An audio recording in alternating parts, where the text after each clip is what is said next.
आता दगडूशेठ हलवाई गणपतीतली ही दृश्य आपण पाहतोय। तर बैलगाड्यावरती या गणपती बाप्पाची मिरवणूक काढण्यात येते। अतिशय डोळ्यांची पारणं फेडणारी आणि मनाला सुखद असा अनुभव देणारी ही दृश्य आहेत।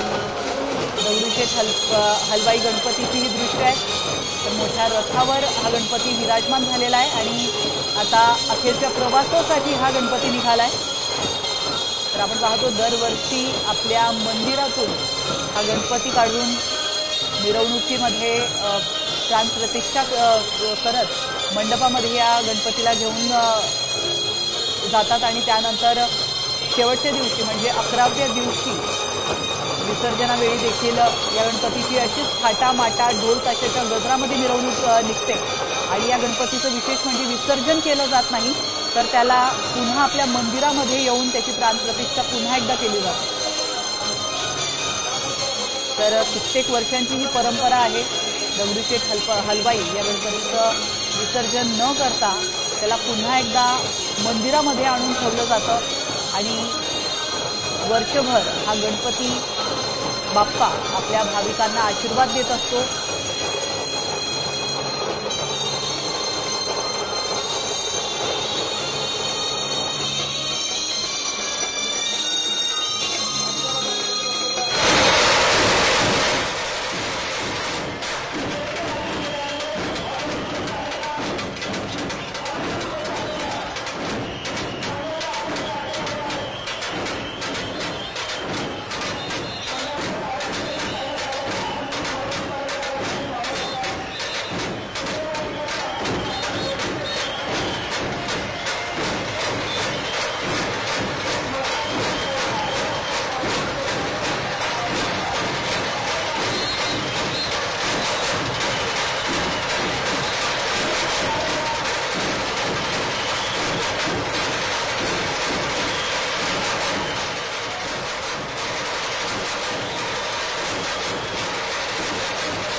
आता isakal.com आहे देशातील नंबर 1 ची मराठी न्यूज वेबसाईट। प्रत्येक अपडेटसाठी isakal.com ला नक्की भेट द्या।